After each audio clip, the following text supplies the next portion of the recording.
What are the 10 most intriguing mysteries of the unknown? Do we live in a populated universe? When I first realized I was an abductee, I was furious. I was angry. Do our souls live on after death? I looked around and saw no one. I realized I had seen a spirit. Believer, skeptic, or downright debunker, we all have an opinion. Join us as we count down the bizarre, the sublime, and the terrifying on the Ultimate 10 Unexplained Mysteries.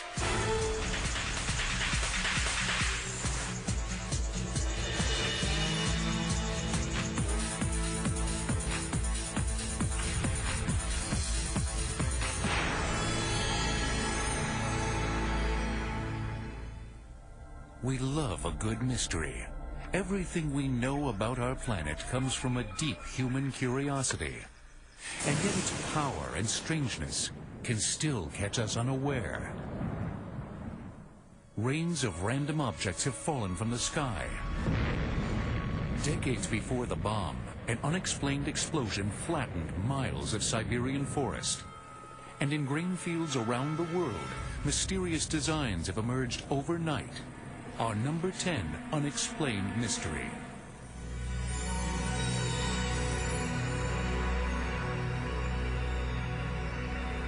In the 1980s, flattened circles of grain began appearing in fields in England.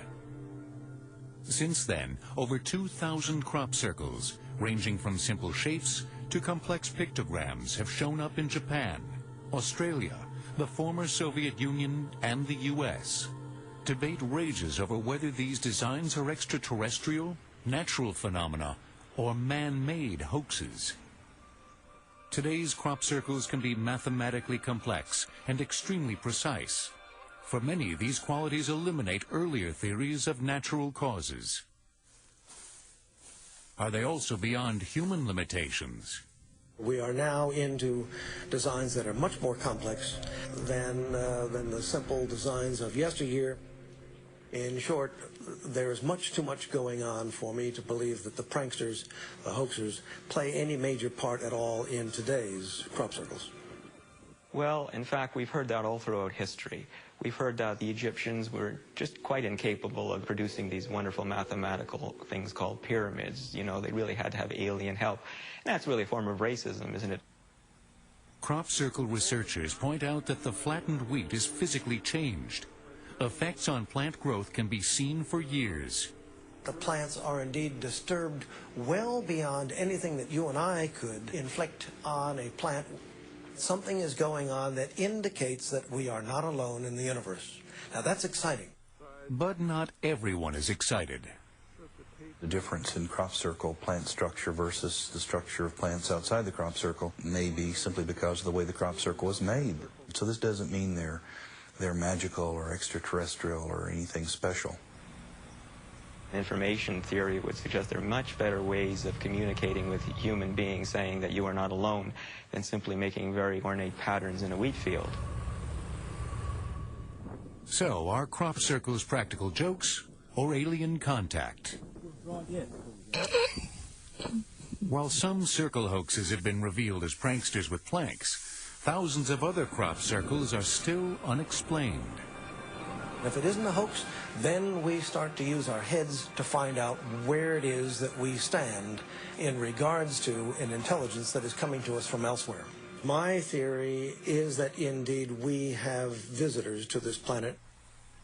Mainstream science has not yet taken crop circles seriously, but the messages are out there, written across our wheat fields for all to see. Our number 10 unexplained mystery may hold messages from outer space. Could number 9 hold messages from heaven?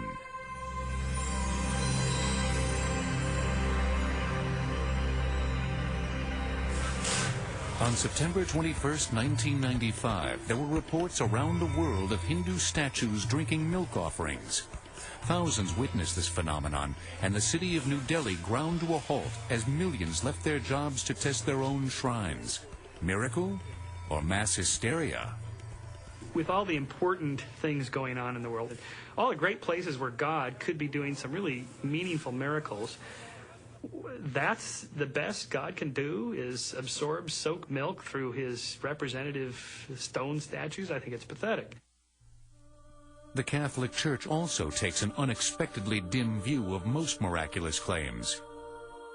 A figure appears by some normal natural phenomena of discoloration on a glass window, and it looks a bit like an outline of the picture of the Virgin Mary. Well, people get all excited. The Church, in modern times, never would give any approval to such an event. Like everybody else, the Church lives in the time it lives in, and we live in a scientific time. So where can a person find proof of God in this scientific age? The most studied artifact in the history of man is the Shroud of Turin, believed by many to be the burial cloth of Christ mentioned in the Bible. We were the first scientific team ever given an extensive period of time for an in-depth examination of the shroud, which we did over a period of 120 hours in October of 1978. One of the very first things that was discovered about the shroud was that, wait a minute, unlike all of the artist renderings and paintings that throughout history, this shows bloodstains in the wrists, not in the palm.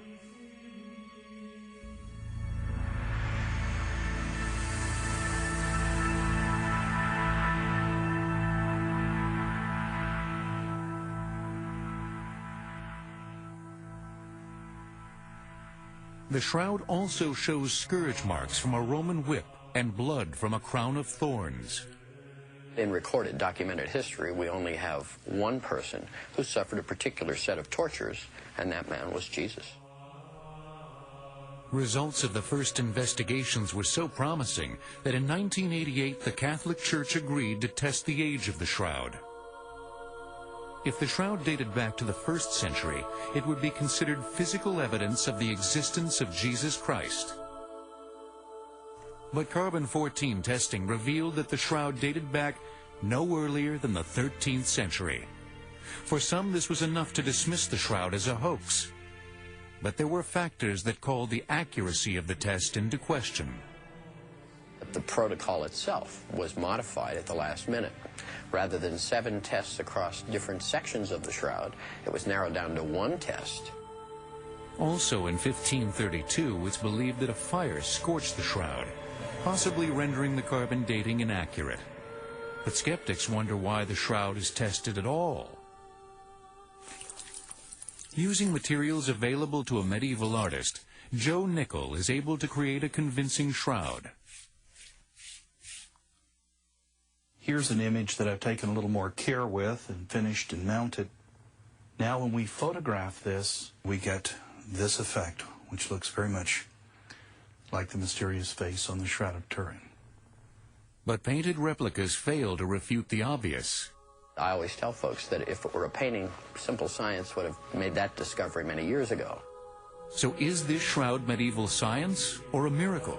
I don't think it's that critical that we find out the truth behind the shroud. From a spiritual point of view, the image is already there. That really becomes less a matter of science and more a matter of faith. While number 9 appeals to our spiritual hopes, Unexplained Mystery number 8 has a grip on our darkest terrors.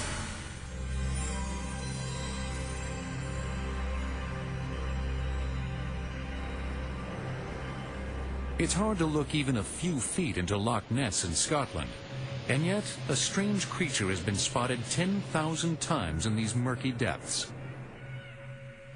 Although one famous photo of the Loch Ness Monster has been revealed as a hoax, millions of dollars have been spent searching for the beast in the loch. The best evidence so far is little more than a few ambiguous sonar hits. In the case of Loch Ness, it has been searched for 40 years. No one has found anything. You have one small loch in Scotland that should contain the monster. There's nothing there. I'm sorry, there's nothing there. The same has been said for the most famous monster on land. Until the first gorilla was brought out of the jungle, accounts by African explorers of giant hairy beasts were discounted as fantasy. So is it possible that there is another undiscovered ape roaming the world? This one reaching heights of up to 12 feet, In the United States, the Indians have a long tradition of knowledge of the existence of this creature. It's not something that just has started in the 50s and 60s when the name Bigfoot was popularized. Reports of upright apes are not limited to the U.S. China, Russia, and South America all have their hairy wild men. I mean, you're crossing a wide range of cultures, socioeconomic backgrounds, and even time. And people are still reporting the same kind of thing. That's the kind of anecdotal evidence that means something.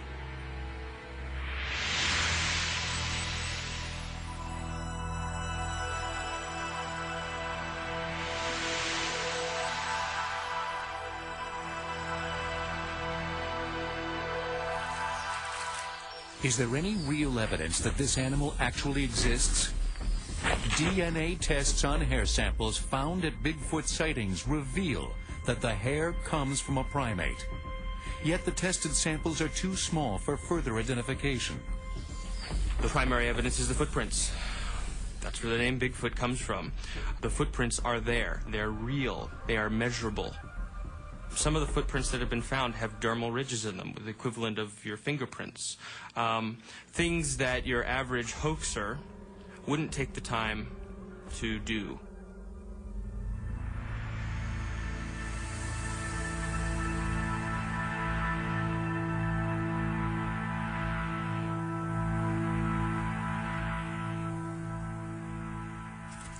But do individual hoaxes explain the footprints that have been found worldwide? The consistency of the tracks over decades and spread geographically across the United States, to have such a concerted effort of hoaxers is really more difficult to conceive than the idea that there is a Bigfoot creature roaming around. The only way Bigfoot could exist for this long is if there was a decent-sized breeding population. And since these things have been spotted all over the world, there would have to be countless good-sized breeding populations. Statistically speaking, by now we would have found some bodies, and we haven't. So in my opinion, they don't exist. But some say it's also hard to find a bear carcass, and nobody doubts that bears exist. When animals die, the other animals spread the carcass around, and so it just doesn't last very long. But without bones, blood, or a body, Bigfoot remains relegated to the forests of mythology. The only way to definitively prove that there's a Bigfoot out there is to bring in a body. We keep saying it's just a matter of time. Until that time, humans can only wonder about the existence of another primate who walks upright. From fields to forests to the face of Christ, these are just some of the top 10 unexplained mysteries, and our list gets even more bizarre. Next, we climb aboard an abandoned ship in search of mystery number 7. Hey, this is a good day for a ghost hunt.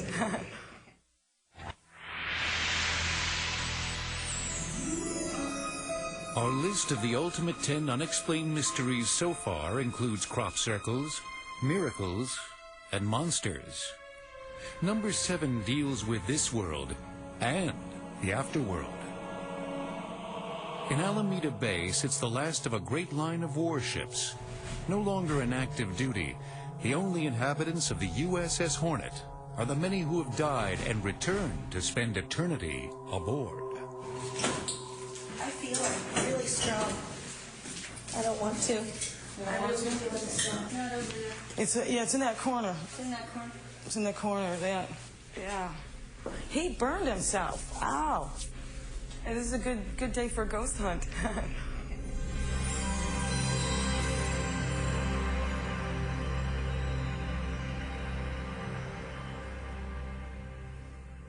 As long as there have been people, there have been ghost sightings. In the records of ancient civilizations, there is talk of spirits of people after they have died, whether they've gone to an afterlife or are stuck around here. So this is a very ancient thing because it's part of human experience.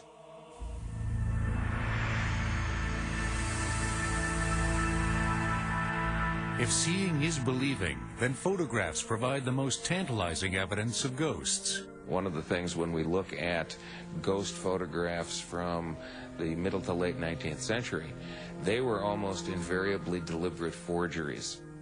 Most of the ghost photographs that are made today are created by accident. The flash can go off outdoors and capture water droplets in the air, or often the camera's own strap. I'm going to take a picture of our model here, and I'm going to dangle the camera strap in front of the lens, and we'll see how that photo comes out. The person knows that he or she didn't see anything like that, so the assumption is made that this is some sort of a paranormal event. But what about cases where more than one person reports seeing the same ghost? On the USS Hornet, 3 people say they have seen the ghost of Rear Admiral J.J. Clark.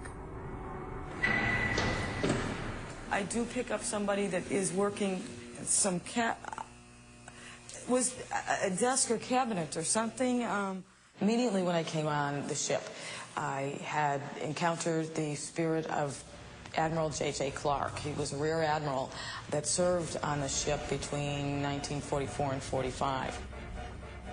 When I saw the spirit go down the ladder below me, I saw him with both eyes, and I was looking straight at him. It wasn't just a glimpse. I saw someone, a man. His arms were to the side, just standing up straight. When I saw a picture of the Admiral, it was the same features. He's the same man I saw. Bingo. Bingo. But why would ghosts return from the dead? It makes perfect sense that ghosts are seen where people are. And it makes perfect sense that you typically find an association with the location. It essentially boils down to the fact that ghosts are people too. They're dead people, but they're still people. People, many believe, who can teach us something. And down in that corridor, I've picked up somebody else. Having the ability to see the souls that have passed on has given me a wonderful knowledge and understanding of the life and death process, which really, we think of life as a process, but we don't really include death in it. Death is a part of life. That's a part of the process of life. It may be comforting to believe that we don't disappear after death, but for those who are still alive and healthy, the number 6 unexplained mystery may be the trick to staying that way.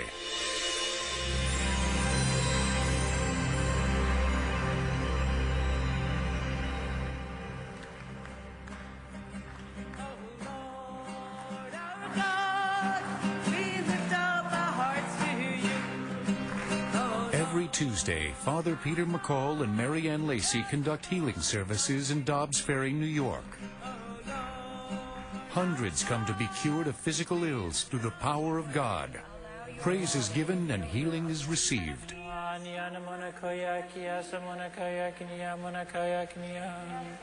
I know that it was God's hand that healed me.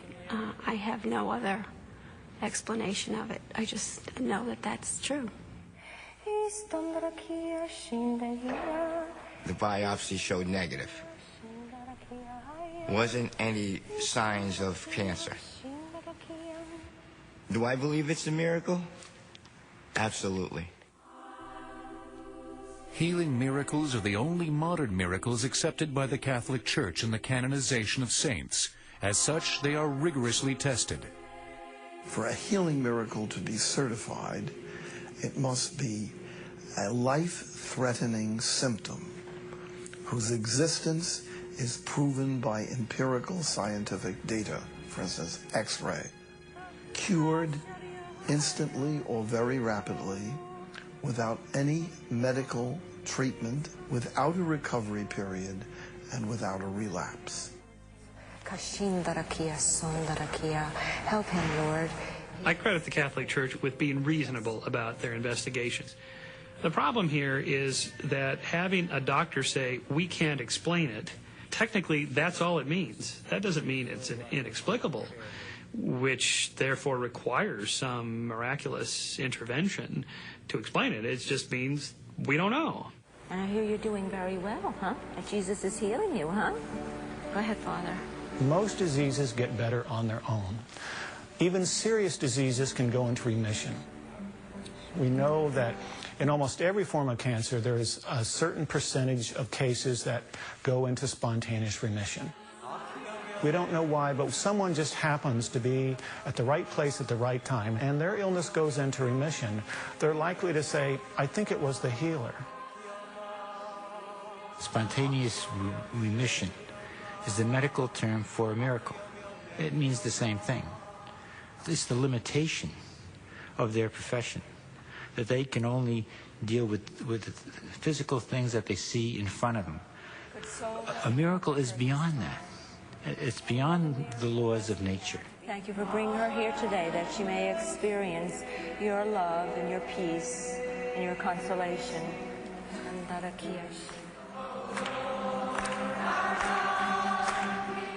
If people believe that faith healing is making them feel this good, what's the danger? The danger in people believing in miracles is this. You actually have documented cases of people giving up their traditional medicines and taking on these other worthless things and dying. Miracle or medical fluke? Those who have been healed feel they already have the answer. People have said to me, but MS goes into remission, Jane. And I'm like, you know, if that's what you want to believe, that's fine. But in my deepest being, I was healed through the power of Jesus Christ. From wandering spirits to the power of prayer, can we beat death by conviction alone? Coming up, burning bodies and sightless vision continue our countdown of the ultimate 10 unexplained mysteries.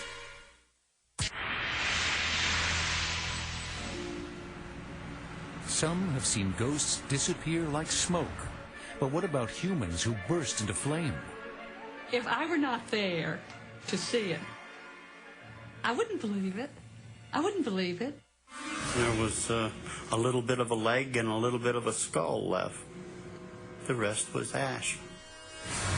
Number 5 on our list may well be the most gruesome of human mysteries. SHC, spontaneous human combustion.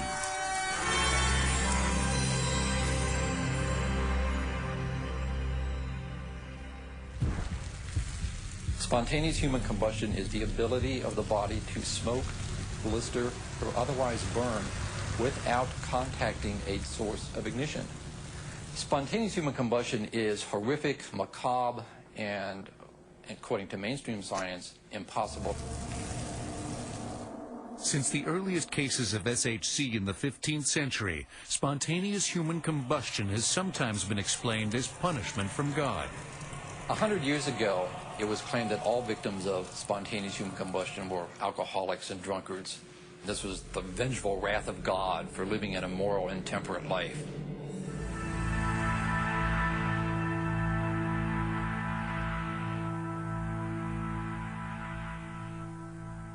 In the 20th century, there were over 300 purported incidents of spontaneous combustion, and by all reports, this phenomenon is on the rise. In 1974, the late Jack Angel survived a fire that doctors said came from the inside out. When Mr. Angel awoke from a prolonged sleep, he noticed that his right forearm and hand had been charred black, burned to the bone, he told us. We have Mr. Angel's medical records based on that treatment. The medical reports diagnose the injuries as, quote, internal in origin. Peter Jones claims to be a victim of SHC. His wife was a witness. All of a sudden, he appeared to erupt in a cloud of smoke, and it appeared to be coming from his legs. And I jumped up and looked under the bed and the covers and everything, and couldn't find anything burning. When it was over, I said, "What was that, Peter?" And he said, "Beats the hell out of me." Could it have been spontaneous human combustion? People that don't think it exists, that's great. I mean, I really don't care whether they think it exists or not. It happened to me. One of the strangest and most investigated SHC cases of the 20th century is the fiery fate of fireman George Mott. On the mattress in which Mr. Mott burned through lay one lower right leg, severed cleanly just below the knee joint. The rest of Mr. Mott's 180-pound body had burned basically to powder. The individual himself burnt through the floor and the damn house didn't burn down. So how do you do that? What could have caused this blaze, and how can a fire burn so hot that it consumes a man, yet leaves the room standing? Our people went through the electrical, went through the gas stove, went through the heater. We determined that it was not suicide. We determined it was not a homicide. The only thing possible would be spontaneous human combustion. But not everyone agrees. Scientists claim that spontaneous human combustion is not paranormal, but the product of the wick effect, in which the body catches fire and burns in its own fuel. In some cases, accidental fire deaths look just like SHC. In 1997, John DeHaan tested this theory by setting fire to a 120-pound pig carcass wrapped in a cotton blanket. One of the most startling effects of these kinds of scenes is the destruction of the bones. They actually still looked like they were intact, but if you attempted to touch them, they were like picking up a cigarette ash. They would just crumble. The experiment proved to scientists that a fire can reduce a body to ash without spreading. But for believers, there were two problems. That's not really a fair experiment because in many cases that history is called SHC. There is no external ignition. If you don't have an external ignition source, if you don't have an accelerant dousing the body to make it more flammable, then you apparently have a real dilemma, which brings us back to spontaneous human combustion. So what is behind these amazing blazes that seem to erupt from within the human body? In our 25 years of research into this phenomenon, we have yet to find someone who, having seen all the evidence, can tell us, oh yes, this is how this happened. Spontaneous human combustion is one of the great mysteries confronting medicine and mankind. If the body has the unexplained ability to burst into flame, what unexplained power accounts for mystery number 4?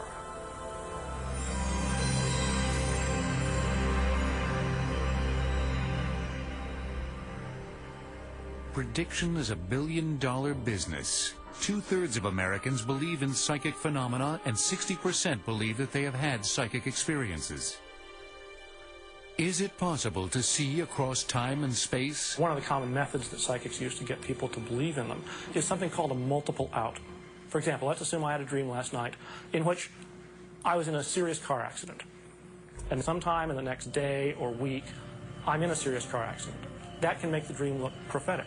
But what if my friend is in a serious car accident? My girlfriend is in one. That's a hit too. There's a lot of shoe fitting going on in regard to psychic experiences. This is precisely why we bring ESP into the laboratory. One of the more successful experiments that we've been using and other labs have been using is called the Ganzfeld experiment. In this experiment, a sender attempts to mentally communicate an image to a partner rooms away. The receiver then tries to pick the same image from a choice of 4. Random chance allows that 1 in 4 guesses will be correct, a 25% hit rate. What we're finding is 34, 35, even higher percentages of hitting, which means that somehow these subjects are getting the information more than chance would allow. Because of the success of such experiments, when the U.S. received reports during the Cold War that the Russians were using psychic spies to gather intelligence and plan military tactics, they didn't laugh. They spent $20 million playing catch-up. The Stargate program was a federally funded investigation of extrasensory perception to see whether it was real, or secondly, if it were real, could we use it for matters of national interest, like for the military or to gather intelligence. We worked at empty desks with papers and pens. Normally our tasking was usually given to us in a sealed envelope. What they would say to us is something like, well, we've lost a piece of equipment, and it can be anywhere in the northeastern continental United States. You need to tell us where it's located. For over 17 years, Joe McMoneagle was one of this country's top remote viewers, a military term for a clairvoyant. In 1981, Stargate used McMonagle in an effort to locate General James Dozier, kidnapped in Italy by the Red Brigades. McMonagle was able to provide a street name, building floor, and a description of the general's condition, all details that were confirmed as accurate during Dozier's retrieval. My accuracy in the Dozier case really surprised me. With remote viewing, that's one of the surprises you always get. See, one of the deficiencies with remote viewing is really knowing just how accurate the information is until it's used. Theories abound, but nobody knows for certain how this critical information is actually transmitted or received. Information goes from here to here in ways we don't understand. We name that anomaly extrasensory perception. Do I believe in it? No. But is the evidence for something interesting going in? Absolutely. From inexplicable human incineration to extrasensory perception, numbers 5 and 4 prove that some of the world's ultimate mysteries lie within the human body. Coming up, believers and skeptics argue, are we alone?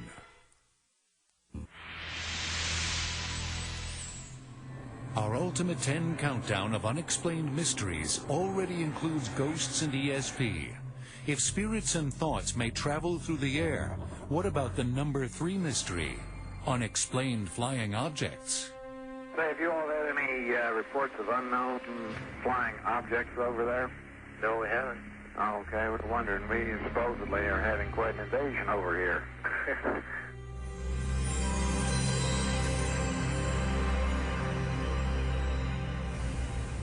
While conducting research at the National Archives, Sam Sherman discovered a declassified audio tape, rare government documentation of a UFO sighting.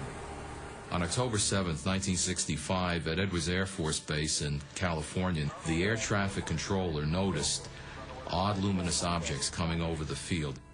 Roger, we had a possible radar contact now, ranged up 3 miles with green, red, and white flashing lights.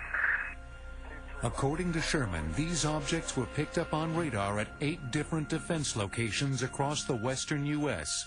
Fearing enemy craft, the Air Force launched their own planes to investigate. This thing just, bing, went up, evaded him, and that was it.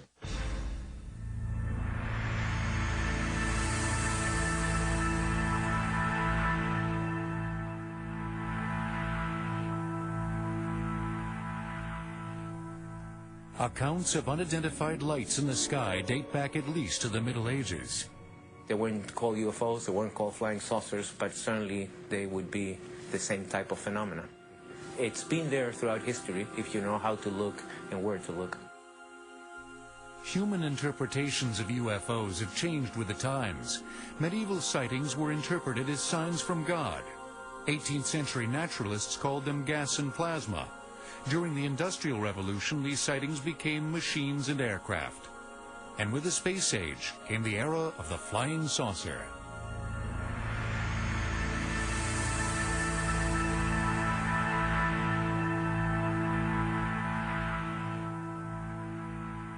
I am here to discuss the so-called flying saucers. By 1948, sightings of UFOs by credible witnesses were so numerous that the Air Force decided to investigate. For over 2 decades, Project Blue Book collected information on 12,600 reported cases of objects in the sky, from weather balloons to meteorological events. In 1969, the project was shut down with this statement. We have, as of date, come to only one firm conclusion, and that is that it does not contain any conceivable threat to the United States. It's important to make the distinction between the question, are there extraterrestrial intelligences somewhere in the universe, and have they actually come here? There are thousands, even tens of thousands of sightings around the world annually. But most of these, of course, everyone would admit, 90%, even high 90s%, that these are natural phenomena. Many people don't even realize that the stars actually appear to move during the night. Misidentification is rampant, but ufologists insist that alien crafts bear uniform traits. They move in ways that airplanes just don't move in.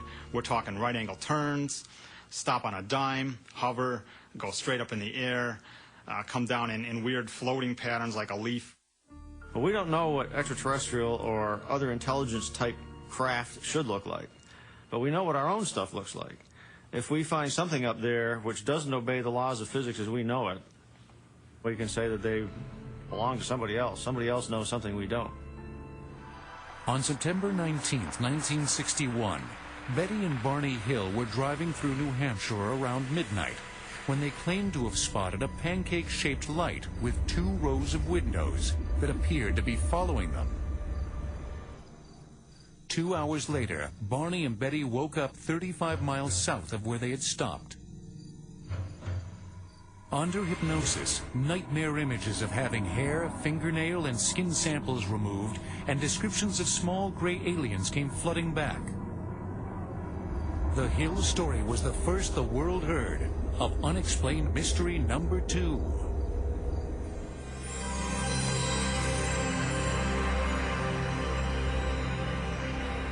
Since that night in 1961, thousands more have come forward with the claim that they too were the victims of alien abductions and experiments. An abduction experience is fast, efficient, very traumatic to the person, and very often the memory of it is partially wiped out. Debate in the field of hypnosis throws the accuracy of recalled abduction memories into question. This is a case of false memories planted by therapists through this guided imagery, this fantasy role-playing, because that's what hypnosis is. It's fantasy role-playing between the hypnotist and the subject. But hypnotherapists believe that they can prove that a hypnotized subject will not simply go along with a guided story. In a given hypnotic session, I can ask probably 10, 20 leading questions, false leads, and I've never had anybody slip up. Since most described abductions occur in bed at night, skeptics dismiss the phenomenon as sleep paralysis. This occurs when a person is in that funny in-between state between just falling asleep and just being awake. During that state, your body is usually paralyzed, but your mind is awake. Apparently the dream mechanism is kind of kicking on, so you're having these dreams, but you're awake but paralyzed.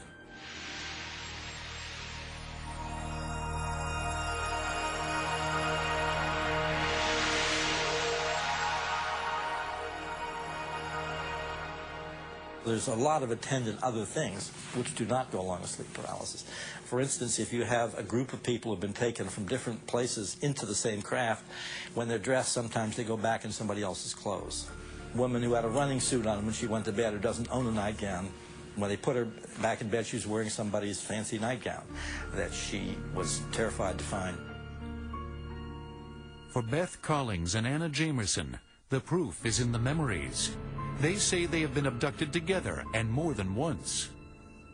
Beth and I have many recollections of experiences where we have been abducted together. And one morning, we were both feeling pretty sick. And I said, something happened. And she says, well, last night, the aliens were there, and I saw them inject something in the back of your neck. Can I check the back of your neck underneath your hair? I said, sure, you won't find anything. But she did. There was a hole in the back of my neck exactly where she had seen them inject me with something into the back of my brain. I thought being crazy would be preferable to telling anyone, even Anna, that this is what I remembered. I couldn't pretend that it didn't happen, and I couldn't forget what I remembered. When you have evidence like that, it's very hard not to believe that you are really being abducted. And I know I'm being abducted. After I had gone through so many cases and seen so much trauma and so much physical evidence, I, at some point, was asked, do you really believe all this? And I said, with sadness, I realized I no longer have the luxury of disbelief. From strange ships in the sky to stranger trips on board, Unexplained Mysteries 3 and 2 prove our fascination with life beyond our world. Coming up, life's ultimate unexplained mystery.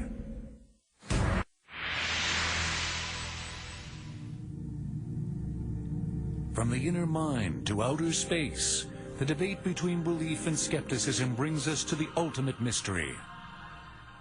From the moment we are born, we inch toward our own demise. The concept of an afterlife is the founding principle behind all major religions. But the number one unexplained mystery remains. Is there any proof of life after death?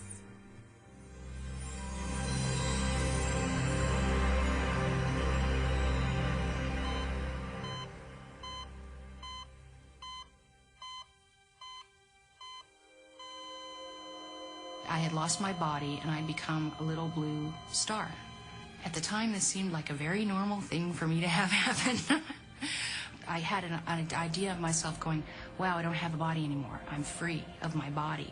If you can imagine on Star Trek when they go into warp speed, you see all the lights kind of go, whoosh, well, that's how it felt. And now I'm going, at what felt like, I don't know, a zillion miles an hour.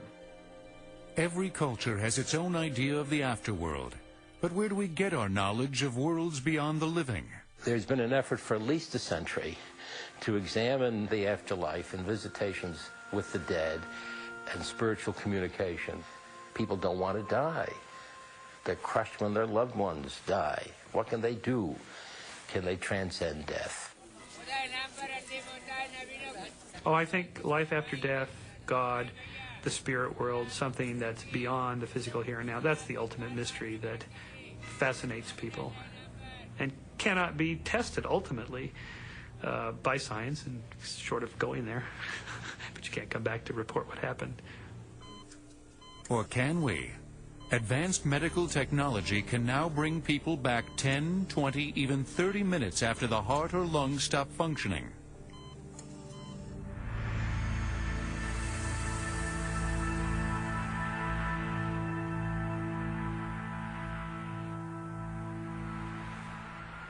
Those that come back from the brink share stunningly similar tales. Very commonly, people have what's called an out-of-body experience. In other words, they see their consciousness apart from their body. Very often following that, they'll have a tunnel experience. At the end of that tunnel, they'll generally encounter beings of light. These beings may be deceased relatives or friends or perhaps religious figures. Very often at this time, they'll have a life review. Some scientists contend that these experiences actually describe the physiological process of death. What happens in near-death experiences from a physiological point of view is that the brain loses its oxygen supply, or its oxygen supply is reduced. That causes neurons in the visual part of the brain, the visual cortex, to start responding very rapidly for a period of time. And that results in the perception of these long tunnels, bright lights, that sort of thing. In laboratory tests, gravity-induced loss of consciousness has produced out-of-body experiences, tunnel vision and white lights, replicating some, but not all, of the near-death experience. About 15% of people have what we call frightening near-death experiences. There were people being tortured and volcanoes erupting and brown sludge and screaming and people, you know, just their heads on pikes and everything you can imagine of in the classic idea of a hell. If it was true that it was just the body's physiological response to death, I would think that everyone would have an identical experience, but I didn't. Experiencers have read tags off the top of ceiling fans, recounted conversations rooms away, and even brought tangible information back from beyond. Occasionally during near-death experience accounts, people encounter someone that identifies themselves as a relative that they had during their life. And they may say, I don't remember, I never had a brother, I never had a sister. And yet, they come to find out that this was a brother or a sister who died perhaps very, very early in their life. Certainly evidential that something's going on up there. If people have returned from the brink and beyond, what messages are they bringing back? What I experienced was a huge downloading of information. Before I could ask, well, what, am I dying? I heard, we don't die. The body dies. The spirit, the soul never dies. Probably the greatest mystery that confronts humanity is what happens after we die. Millions of people have had experiences like this. This is very common. The message they bring back, very consistent. There is an afterlife, and it's wonderful.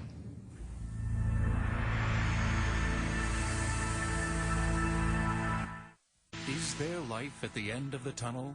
The ultimate question wraps up our countdown of the ultimate 10 unexplained mysteries. The need to create an orderly world governed by dependable rules is central to the human mind, and yet the ultimate answers continue to elude us. Although we have learned more about the Earth and the cosmos in the last 25 years than in all recorded history, the more we probe, the more mysterious the world has become. In the expanding sphere of scientific knowledge, the more it grows, the greater its contact with the unknown. And so it will always encounter more and more unknown. We're never going to know everything.